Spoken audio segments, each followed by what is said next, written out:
সবার থেকে চাষ করছে এবং আরো নানান ধরনের ব্যবস্থা আসবে। আমার সাথে কথা হয়েছে। তো এখন হচ্ছে আমরা সবাই সুশৃঙ্খল ভাবে বন্ধ করবো এবং সবাই স্লোগানে আমরা এই জায়গাটা গরম করে ফেলবো ইনশাল্লাহ। এবং এখন আমাদের মাঝে বক্তব্য দিলেন আমি চাই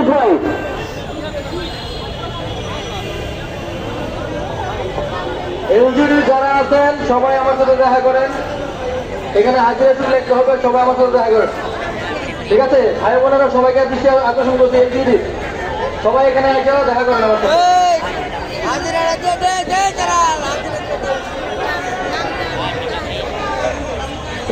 আপনাদের মাঝে বক্তব্য রাখছেন আবু সাহিদ।